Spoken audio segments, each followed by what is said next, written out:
నమస్తే, welcome to V9 live news. ముందుగా headlines.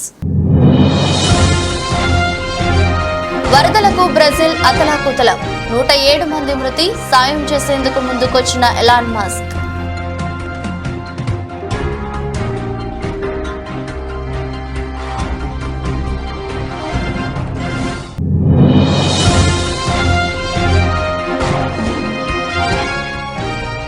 పదకొండు గంటలకు హనుమాన్ ఆలయంలో పూజలు, 1 గంటకు ప్రెస్ మీట్.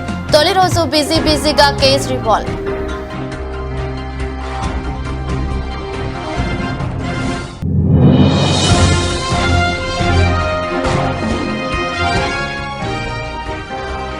మన ఓట్లు చీల్చాలని, చంద్రబాబును గెలిపించాలని కాంగ్రెస్ కుట్ర. కడపలో సీఎం జగన్ సంచలన వ్యాఖ్యలు.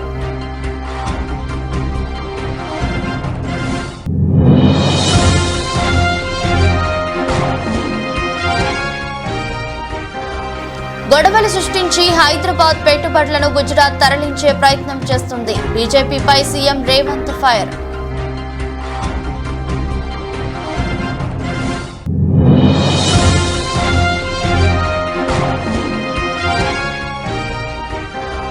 తారక్ ఫ్యాన్స్ కు crazy news. Devara first single update ఇచ్చిన చిత్ర యూనిట్.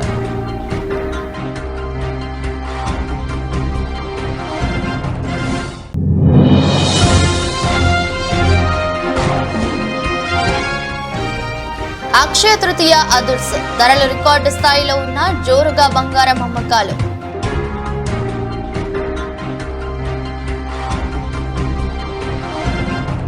గత కొన్ని రోజులుగా బ్రెజిల్ ను భారీ వర్షాలు, వరదలు ముంచెత్తుతున్నాయి. దీంతో జనజీవనం అస్తవ్యస్తమైంది. చాలా ప్రాంతాలు పూర్తిగా నీట మునగడంతో ప్రజలు నిరాశ్రయులయ్యారు. ఈ వరదలకు అనేక మంది ప్రాణాలు కోల్పోయారు. స్థానిక మీడియా వెల్లడించిన వివరాల ప్రకారం వరదల ధాటికి ఆ దేశ వ్యాప్తంగా మరణించిన వారి సంఖ్య 107కు చేరింది.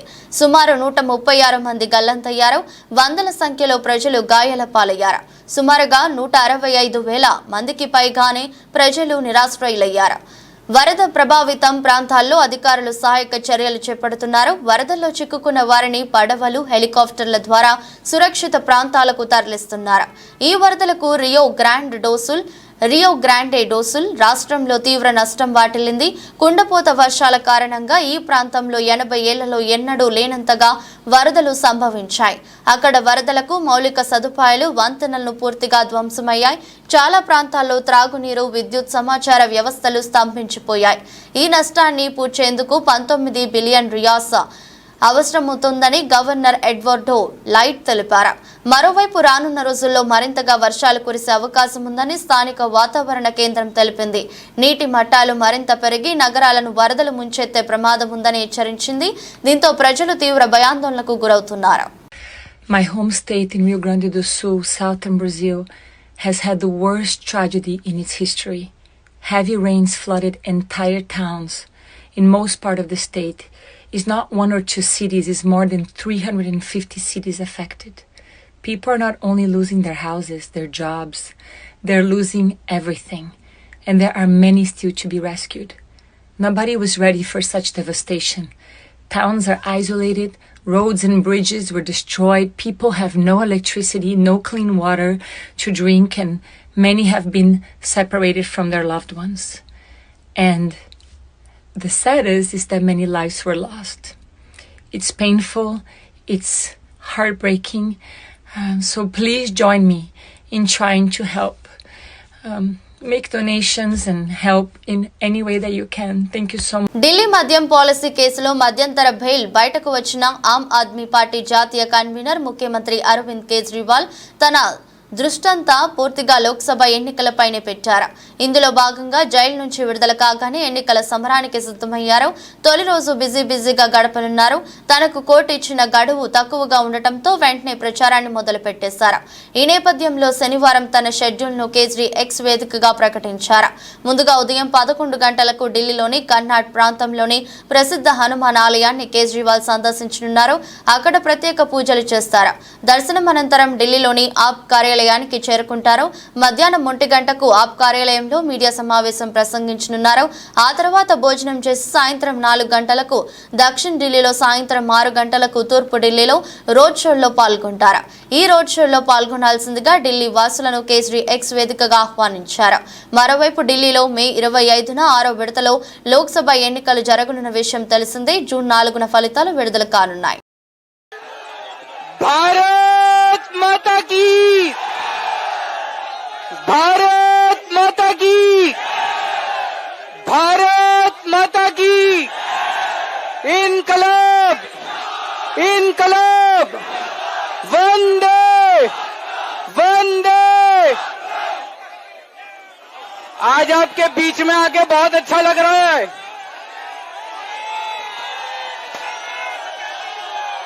मैंने कहा था ना मैं जल्दी आऊंगा, मैंने कहा था ना जल्दी आऊंगा, आ गया। सबसे पहले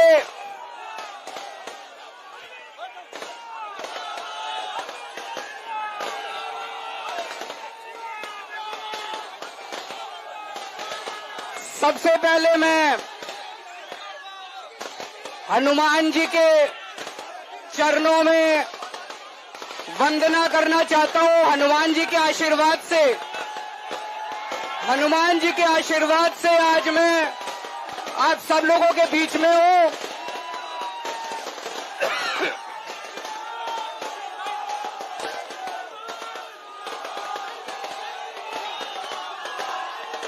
मैं आप सब लोगों का शुक्रिया अदा करना चाहता हूं। देश भर के करोड़ों करोड़ों लोगों ने अपनी दुआएं, अपना आशीर्वाद मुझे भेजा।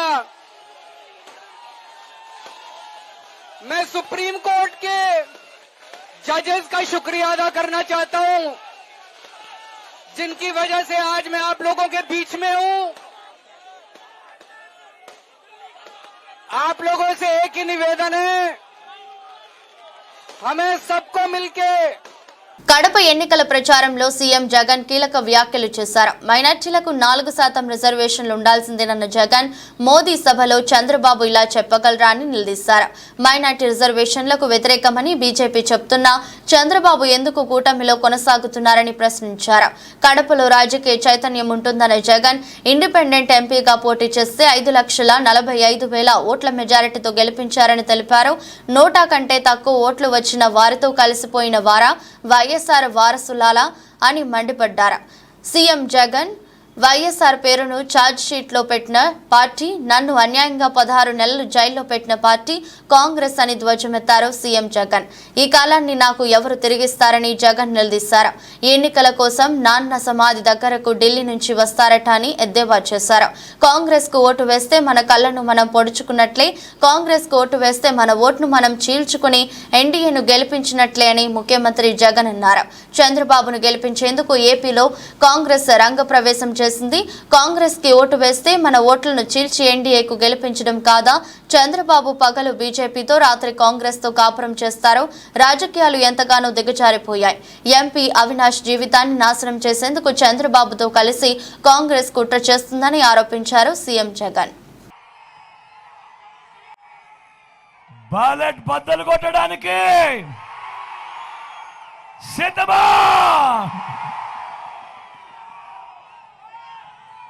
ఈ జరగబోయే ఈ ఎన్నికలు కేవలం ఎమ్మెల్యేలను, ఎంపీలను ఎన్నుకునేందుకు మాత్రమే జరుగుతా ఉన్న ఎన్నికలు కావు.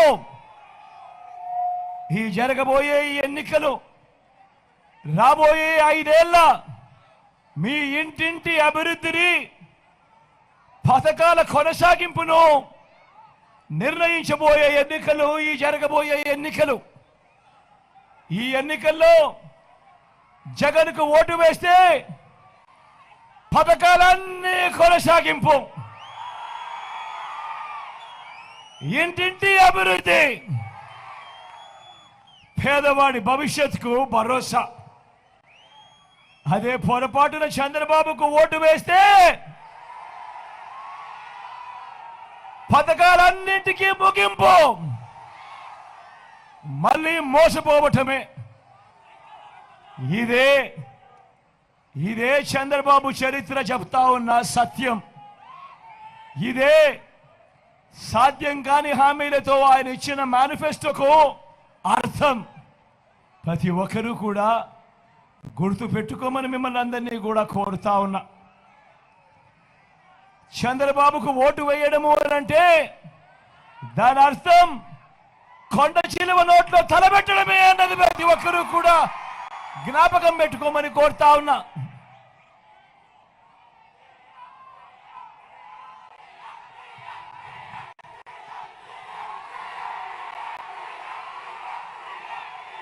జగన్ ఫోటోలో ఉన్న పట్టాదారు పాసు పుస్తకాల నకళ్ల దహనానికి తెదేపా అధినేత చంద్రబాబు పిలుపునిచ్చారు. శుక్రవారం నిర్వహించిన ప్రజాగలం సభలో ఆయన మాట్లాడారు. శనివారం సాయంత్రం 4 గంటలకు విధుల్లోకి వచ్చి కాపీలు తగలబెట్టాలని కోరారు. తమ ప్రభుత్వం అధికారంలోకి రాగానే ల్యాండ్ టైటిలింగ్ యాక్ట్ చట్టాన్ని రద్దు చేస్తామని హామీ ఇచ్చారు. పట్టాదారు పాసు పుస్తకాలపై జగన్ బొమ్మ ఎందుకని ప్రశ్నించారు. కూటమి ప్రభుత్వం రాగానే రాజముద్రతో వాటిని అందిస్తామన్నారు. ఒక ఐఏఎస్ ఆఫీసర్ 35 సంవత్సరాలు ఉద్యోగం చేసిన ఆఫీసరు నిన్న ఒక ట్వీట్ పెట్టాడు. నేను ఆంధ్రప్రదేశ్ ల్యాండ్ టైటిలింగ్ యాక్ట్కి ప్రత్యక్ష బాధితుడిని. కృష్ణా జిల్లా విన్నకోట గ్రామంలో చనిపోయిన నా తల్లిదండ్రుల పట్టా భూముల్ని ముటీషన్ చేసేదానికి రెవెన్యూ అధికారులు నిరాకరించారు. తహసీల్దార్ నా దరఖాస్తులు తిరస్కరించారు. ఆర్డీఓ పోస్ట్ ద్వారా పంపిన పత్రాలు తెరవకుండానే తిరిగి ఇచ్చేశారు. నా తల్లిదండ్రుల భూములపై నాకు హక్కు లేకుండా చేస్తున్నారు. ఐఏఎస్ అధికారిగా 36 సంవత్సరాలు పనిచేశాను. ఆంధ్రప్రదేశ్ రాష్ట్రానికి సేవలు అందించాను. ఒక అధికారికి ఈ బాధలుంటే సామాన్య రైతుల బాధలేంటని ఒక మెసేజ్ పెట్టాడు. మాజీ రెవెన్యూ సెక్రటరీకే ఈ పరిస్థితి, చీఫ్ సెక్రటరీకే ఈ పరిస్థితి. అందుకే నేను మిమ్మల్ని అడుగుతున్నా, ఈరోజు మీరందరిలో కూడా స్ఫూర్తి రావాలి. మన మధ్య విభేదాలు సృష్టించే వారిని ఓడించండి అని పిలుపునిచ్చారు తెలంగాణ సీఎం రేవంత్ రెడ్డి. హైదరాబాద్ పార్లమెంట్ కాంగ్రెస్ అభ్యర్థిని గెలిపిస్తే అద్భుతమైన అభివృద్ధి చేసే బాధ్యత నాది అని సీఎం రేవంత్ రెడ్డి హామీ ఇచ్చారు. 400 ఏళ్ల పాత బస్తీ పేరు ప్రఖ్యాతలు పెరగాలంటే కాంగ్రెస్ అభ్యర్థి సమీర్ వలీవుల్లా గెలవాలన్నారు. మనుషులు మతాల మధ్య విభేదాలు సృష్టించి గెలవాలని బీజేపీ ప్రయత్నిస్తుందని రేవంత్ రెడ్డి ఆరోపించారు. ఎస్సీ, బీసీ, ముస్లిం రిజర్వేషన్లు ప్రమాదంలో ఉన్నాయన్నారు. ఎంఐఎంని గెలిపించడం వల్ల హైదరాబాద్ కు ఎలాంటి ఉపయోగం లేదన్నారు. హైదరాబాద్ కు మెట్రో తీసుకొచ్చింది కాంగ్రెస్ పార్టీ అని చెప్పారు. మోదీ, ఓవైసీ పాత బస్తీకి మెట్రో తీసుకురాలేకపోయారని అన్నారు. గోషా మహల్ కార్నర్ మీటింగ్ లో సీఎం రేవంత్ రెడ్డి మాట్లాడారు. 10 ఏళ్లు అధికారంలో ఉన్న బీజేపీ పాత బస్తీకి మెట్రో ఎందుకు తీసుకురాలేదు? మూసీ ప్రక్షాళనకు మోదీ ఒక్క పైసా కూడా ఇవ్వలేదు. 6 గ్యారంటీల్లో 5ంటిని అమలు చేశాం. ఆర్టీసీలో మహిళలకు ఉచిత ప్రయాణం కల్పించాం. 500కే గ్యాస్ సిలిండర్ ఇచ్చాం. ఆరోగ్యశ్రీ పరిమితిని 10 లక్షలకు పెంచాం. పాత బస్తీ ప్రజలు ఆలోచించాలి, మార్పు తీసుకురావాలి. హైదరాబాద్ కాంగ్రెస్ అభ్యర్థిని గెలిపిస్తే అభివృద్ధి చేసే బాధ్యత నాది. 20 ఏళ్లుగా హిందూ ముస్లింల మధ్య ఎలాంటి గొడవలు లేవు. మత సామరస్యం వల్లనే హైదరాబాద్ లో ఐటీ సంస్థలు వచ్చాయి. పాత బస్తీ ప్రజలు కరువులు మర్చిపోయారు. వినాయక చవితి, రంజాన్ కలిసిమెలిసి జరుపుకుంటున్నాం. ఎన్నికల్లో గెలవడం కోసం బీజేపీ విద్వేషాలు సృష్టిస్తుంది. గొడవలు సృష్టించి హైదరాబాద్ పెట్టుబడులను గుజరాత్ కు తరలించడానికి బీజేపీ ప్రయత్నం చేస్తుంది. రిజర్వేషన్లు రద్దు చేయడానికి బీజేపీ 400 సీట్లు కావాలంటుంది. రాజ్యాంగాన్ని రక్షించుకోవడానికి కాంగ్రెస్ ను గెలిపించాలి. శాంతి భద్రతలకు విఘాతం కలిగించే రాష్ట్రంలో అభివృద్ధి ఆగిపోతుంది. విద్వేష ప్రసంగాలు వినొద్దు. ఈ ప్రాంతం మనది, కలిసిమెలిసి ఉండాలి. కర్ఫ్యూలు వస్తే జీవితాలు చిన్నాభిన్నమవుతాయని సీఎం రేవంత్ రెడ్డి అన్నారు. నిజంగానే బీజేపీ మత విద్వేషాలు రెచ్చగొట్టి రేపు రాబోయే ఎన్నికల్లో 5, 6, 7 ఎంపీలు గెలిస్తే ఈ రాష్ట్రంలో ప్రభుత్వం ఏర్పాటు చేయాలని మతాల మధ్యలో, మనుషుల మధ్యలో చిచ్చు పెట్టి కత్తులతో పరుచుకుంటే పెట్టుబడులు వస్తాయో, ఉన్నాయి తరలిపోతే మన భూములేం కావాలి, మన బతుకులేం కావాలి, మన ఉద్యోగాలేం కావాలి, మన పరిశ్రమలు ఎటు పోవాలి? మిత్రులారా, బీజేపీ గెలవడానికి రాష్ట్రాన్ని సర్వనాశనం చేసుకుందామా? ఆలోచన చెయ్యండి, చెప్పండి. అర్లమ్మని ఎంపీ చేయడానికో ఎవరినో విశ్వేశ్వరరెడ్డిని కేంద్ర మంత్రిని చెయ్యడానికో ఈటెల రాజేందర్ గారికి అధికారంలో కుర్చీలో కూసబెట్టడానికో రాష్ట్రాన్ని బలిద్దామా? ఇవాళ ఆలోచన చేయండి. ఇది ఎన్నికలు కాదు. ఈ ఎన్నికలను అడ్డం పెట్టుకొని మనుషుల మధ్యలో విషం చిమ్మించి మనుషుల మధ్యలో గోడలు కట్టి తెలంగాణను ఎడారిగా మార్చి తెలంగాణను పడావు పెట్టి ఇవాళ తెలంగాణ ప్రజల ప్రాణాల మీద నరేంద్ర మోడీ గారు ఢిల్లీలో గద్దెనెక్కాలనుకుంటున్నారు.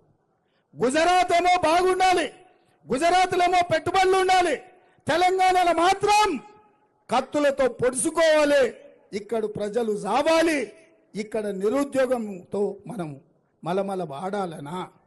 చంద్రబాబు నాయుడు పచ్చి మోసగాడు. మాజీ ఎంపీ జి హర్ష కుమార్. దళితులంటే చంద్రబాబుకు ఇష్టం ఉండదు, మరీ ముఖ్యంగా మాలకులం అంటే మరీ వ్యతిరేకమని అమలాపురం మాజీ ఎంపీ జి హర్ష కుమార్ ఆవేదన వ్యక్తం చేశారు. మాలలు ఎవరు చంద్రబాబుకు ఓటేయకండి, వేస్తే మీ ఇష్టం. హర్ష కుమార్ ఎస్సీ వర్గీకరణ విషయం వస్తే చంద్రబాబు నీవు సీఎం ఎలా అవుతావు? సీఎం కాలేవు. హర్ష కుమార్ బీజేపీతో పొత్తు పెట్టుకుని దళితులు ముస్లింల మనోభావాలు దెబ్బతీస్తున్నాం. హర్ష కుమార్. అందరికీ నమస్కారం. నేను ముఖ్యంగా దళితులందరికీ విజ్ఞప్తి చేస్తా ఉన్నాను. ఆంధ్రప్రదేశ్లో ఉన్న దళితులందరికీ నేను తెలుగుదేశం మేనిఫెస్టో చూశాను. తెలుగుదేశం మేనిఫెస్టోలో మొట్టమొదటి పాయింట్ నెంబర్ 1 ఏముందంటే వర్గీకరణ చేస్తాను, జిల్లాల వారీగా వర్గీకరణ చేస్తాను. నేను చూసి ఈయన పిచ్చెక్కిందా చంద్రబాబు నాయుడు గారికి, లేకపోతే మళ్ళీ 2 కులాల మధ్య విద్వేషాలు పెట్టి ఓట్లు ఇంతకుముందు దండుకున్నట్టు మళ్ళీ ఓట్లు దండుకున్నాకి నాటకం మొదలుపెట్టాడా అని అనిపించింది. ఎందువల్లంటే ఇంతకుముందు వర్గీకరణ చేశాడు, సుప్రీంకోర్టు కొట్టేసింది. మోడీ లాంటివాడు సుప్రీంకోర్టు నిర్ణయం గురించి ఎదురు చేస్తున్నాం, ఏదో కమిటీ వేసామని నేషనల్ లెవెల్లో ప్రైమ్ మినిస్టర్ చెప్తా ఉంటుంటే, లోకల్గా ఈ రాష్ట్రానికి ఎస్సీ సబ్జెక్ట్ అంటే ఇది రాష్ట్రానికి కేంద్రానికి సంబంధించిన సబ్జెక్టు. దాంట్లో ఏకపక్షంగా నేను ముఖ్యమంత్రిని అయితే, అసలు ముఖ్యమంత్రి ఎందుకు అవుతావు నువ్వు? వర్గీకరణ సబ్జెక్టు ముట్టుకున్న తర్వాత నువ్వు ముఖ్యమంత్రి అవ్వవు. నువ్వు ఈ రాష్ట్రంలో ఉన్న ఎక్కువ మంది, ఈ రాష్ట్రంలో ఎక్కువ సంఖ్యాబలం కలిగిన కులం ఏదన్నా ఉందంటే అది మాలకులం. మాలకులం మొత్తం వర్గీకరణని వ్యతిరేకిస్తుంది. ఎందువలన వ్యతిరేకిస్తుందంటే మాలకులం బాగుపడిపోతుందని వ్యతిరేకించట్లేదు. దళితులందరూ కలిసి ఉండాలి, దళితులందరూ కలిసి ఉన్నప్పుడే రాజ్యాధికారం సాధించగలుగుతాము అన్న ఒక ఉద్దేశంతో మాలకులం స్థిరంగా నిలబడి ఉంది. నువ్వు ఈ వర్గీకరణ చిచ్చు పెట్టి మాలగల్ని మాదిగల్ని విడదీసి మాదిగ ఓట్లని ఓట్ బ్యాంకు చేసుకుందామన్న ఉద్దేశంతో కుట్రలు పంపుతున్నామని తెలుసు. యాదాద్రి భువనగిరి జిల్లా వలిగొండ మండల పరిధిలోని నర్సాయిగూడెం గ్రామంలో గ్రామ శాఖ అధ్యక్షులు ఆరోగ్యం ఆధ్వర్యంలో సీనియర్ నాయకులు తుమ్మల శ్రీను సౌజన్యంతో మాజీ గ్రామ సర్పంచి తుమ్మల దామోదరు మరియు ఎంపీటీసీ ఫసాల జ్యోతి సారథ్యంలో ఎన్నికల ప్రచారంలో భాగంగా ఇంటింటికి గడప గడపకు కాంగ్రెస్ పార్టీ సంక్షేమ పథకాలు 6 గ్యారెంటీలు వివరిస్తూ భువనగిరి పార్లమెంటు అభ్యర్థి శ్యామల కిరణ్ కుమార్ రెడ్డికి చేయి గుర్తుపై ఓటు వేసి గెలిపించాలని ప్రతి ఒక్కరిని కోరుతూ ప్రచారం నిర్వహించారు.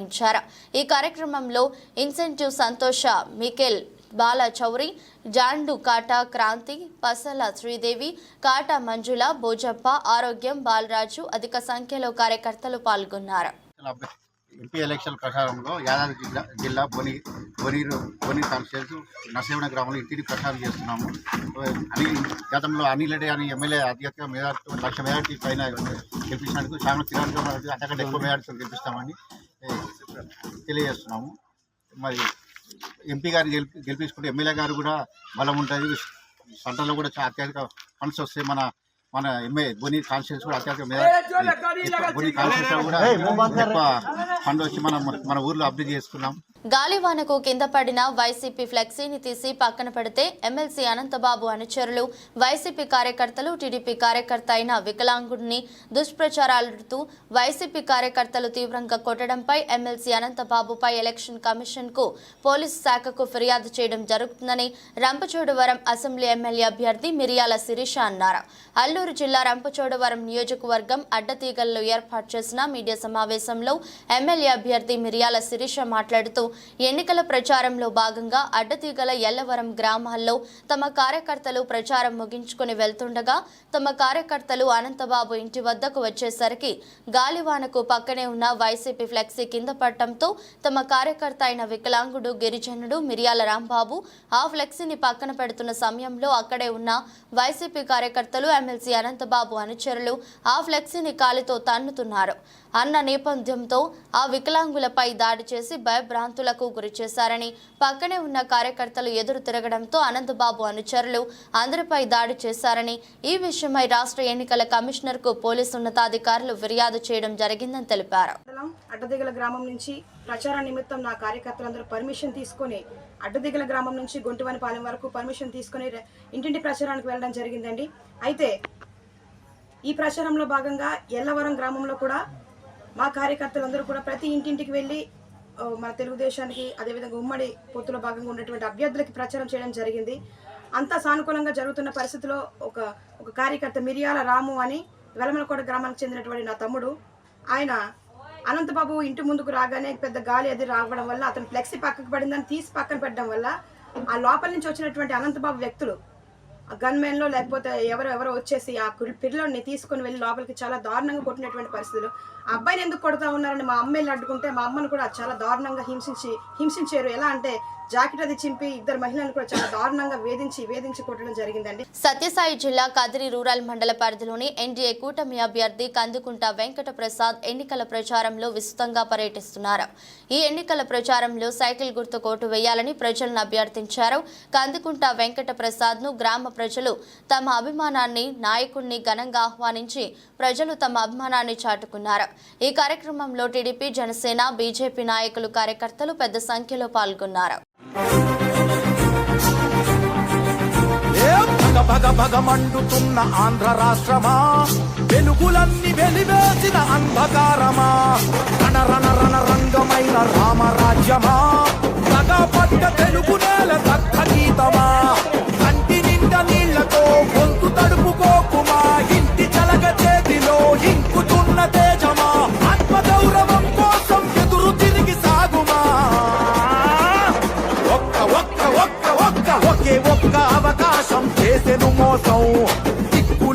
నమస్తే, welcome to AP news. Satyasai జిల్లా కదిరి నియోజకవర్గం ఎన్డీఏ కూటమి ఎమ్మెల్యే అభ్యర్థి Kandikunta Prasad land titling act పై మీడియా సమావేశం నిర్వహించారు. దేశంలోనే ఎక్కడా లేని విధంగా జగన్మోహన్ రెడ్డి గారు ఆయన ప్రభుత్వంలో ల్యాండ్ టైటిలింగ్ యాక్ట్ తీసుకొచ్చినటువంటి పరిస్థితి. దేశంలో మరే ఇతర రాష్ట్రాల్లో కూడా ఈ చట్టం లేదు. మరి ఈ చట్టం చేయడానికి జగన్ రెడ్డి ఎందుకు తొందరపడ్డాడంటే, మొదటిగా ఈ చట్టం అనేది 2023 అక్టోబర్ 31వ తారీఖు అమల్లోకి వచ్చినట్టు రాష్ట్ర ప్రభుత్వం చెప్తా ఉంది. దీన్ని జీవో నెంబర్ 512 ద్వారా తీసుకొచ్చినట్టు తెలియజెప్తా ఉంది. ఏపీ ల్యాండ్ అథారిటీని కూడా ఏర్పాటు చేసినామని కూడా చెప్పుకొస్తా ఉంది. దానికి చైర్మన్, కమిషన్ సభ్యులు నియమిస్తూ 23 డిసెంబర్ 29న మళ్ళీ ఆర్డర్స్ ఇస్తారు. ఈ భూపక్ష చట్టం పైన ప్రజల్లో తీవ్ర వ్యతిరేకత రావడంతో ఇంకా దీనికి పూర్తిగా గైడ్ లైన్స్ ఫ్రేమ్ చేయలేదని మాట్లాడతారు. Gujarat Titans Chennai super Kings లో జరిగిన ఐపీఎల్లో గమ్మత్తు ఘటన చోటు చేసుకుంది. ఎంఎస్ ధోని అభిమాని ఒకరు మైదానంలోకి దూసుకువచ్చిన అతనికి పాదాభివందనం చేశారు. చెన్నై జట్టు చేజింగ్ చేస్తున్న సమయంలో ఈ ఘటన చోటు చేసుకుంది. చివరి ఓవర్లో ధోని బ్యాటింగ్ చేస్తున్న సమయంలో ఓ అభిమాని సడన్ గా గ్రౌండ్ లోకి దూసుకువచ్చాడు. ఆ సమయంలో ధోని క్రీజ్ నుంచి పరిగెత్తుతున్నట్లు కాస్త నటించాడు. అక్కడ ఉన్న ఫీల్డ్ అంపైర్ కూడా ధోని ఫ్యాన్ ను అడ్డుకునే ప్రయత్నం చేశాడు. కానీ పరుగులు తీస్తూ వచ్చిన అభిమాని ధోని ముందు మోకరిల్లాడు. పాదాభివందనం చేశాడు. ధోని కూడా అతన్ని పైకి లేపి హత్తుకున్నాడు. ఆ తర్వాత సెక్యూరిటీ గ్రౌండ్ లోకి వచ్చి అభిమానాన్ని తీసుకెళ్లారు. దీనికి సంబంధించిన వీడియో వైరల్ అవుతోంది. ఈ మ్యాచ్ లో గుజరాత్ జట్టు 35 రన్స్ తేడాతో విజయం సాధించింది.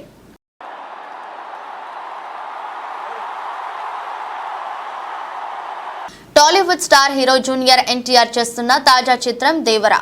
కొరటాల శివ ఈ సినిమాకు దర్శకత్వం వహిస్తుండగా జాన్వీ కపూర్ హీరోయిన్ గా నటిస్తోంది. సైఫ్ అలీ ఖాన్ విలన్ గా నటిస్తున్నారు. ఇక ఈ సినిమా 2 భాగాలుగా రానున్నట్లు మేకర్స్ ప్రకటించిన విషయం తెలిసిందే. తొలి భాగం 2024 అక్టోబర్ 10న విడుదల కానుంది. ఇప్పటికే మూవీ నుంచి ఫస్ట్ లుక్ తో పాటు గ్లింప్స్ విడుదల చేయగా ప్రేక్షకులను ఆకట్టుకున్నాయి. ఇదిలా ఉంటే తాజాగా ఈ సినిమా నుంచి ఒక సాలిడ్ అప్డేట్ బయటకు వచ్చింది. ఈ మూవీ నుంచి ఫస్ట్ సింగిల్ ను మేకర్స్ లాంచ్ చేయడానికి ప్లాన్ చేస్తున్నారు. దేవరా ఫస్ట్ సింగిల్ ను అతి త్వరలోనే విడుదల చేయనున్నట్లు చిత్ర యూనిట్ తెలిపింది. అయితే మే 20 జూనియర్ ఎన్టీఆర్ పుట్టినరోజు. ఈ సందర్భంగా ఆ రోజే మూవీ నుంచి ఫస్ట్ సింగిల్ ను విడుదల చేయనున్నట్లు తెలుస్తోంది. కాగా దీనిపై అధికారిక ప్రకటన రావాల్సి ఉంది. ప్రకాష్ రాజ్, శ్రీకాంత్, టామ్ షైన్, చాకు, సరైన తదితరులు నటిస్తున్న ఈ చిత్రాన్ని నందమూరి కళ్యాణ్ రామ్ సమర్పణలో ఎన్టీఆర్ ఆర్ట్స్, యువసుధ ఆర్ట్స్ పతాకాలపై మిక్కిలినేని సుధాకర్, హరికృష్ణ కె నిర్మిస్తున్నారు.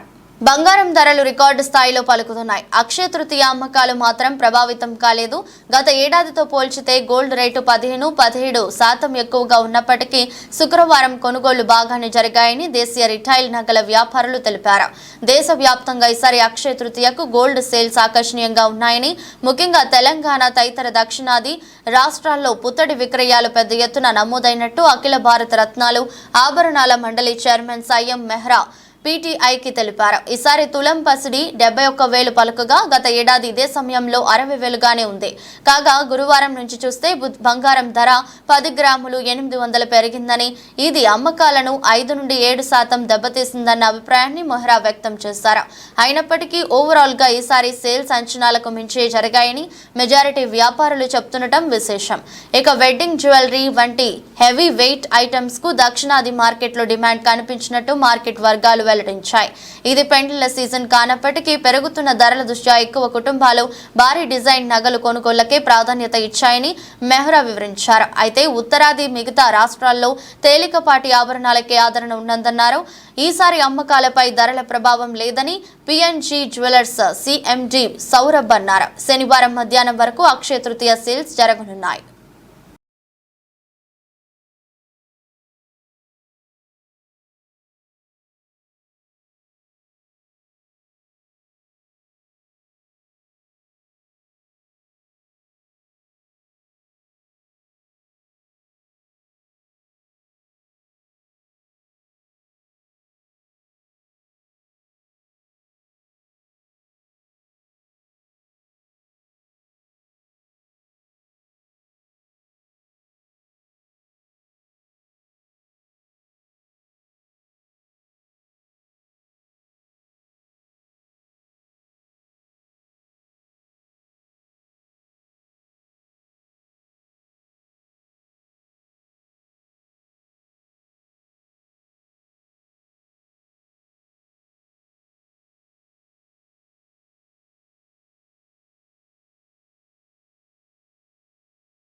వార్తలు ముగించే ముందు మరోసారి హెడ్లైన్స్. వరదలకు బ్రెజిల్ అతలాకుతలం, 107 మంది మృతి, సాయం చేసేందుకు ముందుకొచ్చిన ఎలాన్ మస్క్.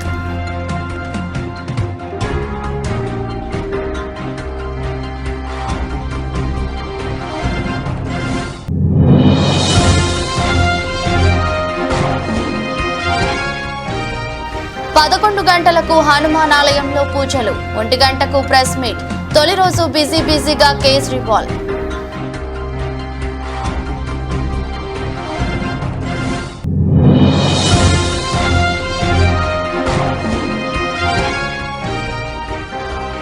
మన ఓట్లు చీల్చాలని, చంద్రబాబును గెలిపించాలని కాంగ్రెస్ కుట్ర. కడపలో సీఎం జగన్ సంచలన వ్యాఖ్యలు.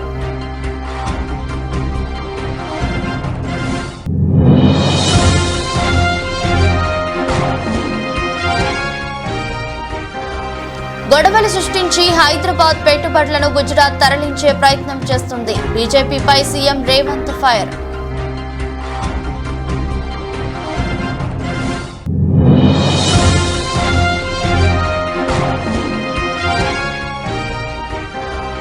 తారక్ ఫ్యాన్స్ కు crazy news. Devara first single update ఇచ్చిన చిత్ర యూనిట్.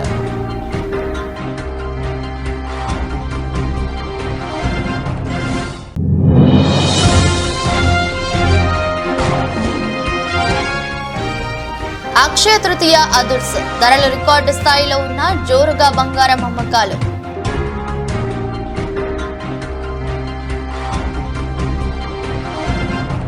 ఇది రోజు బులెటిన్. మరో బులెటిన్లో మళ్ళీ కలుద్దాం. అంతవరకు సెలవు. నమస్కారం.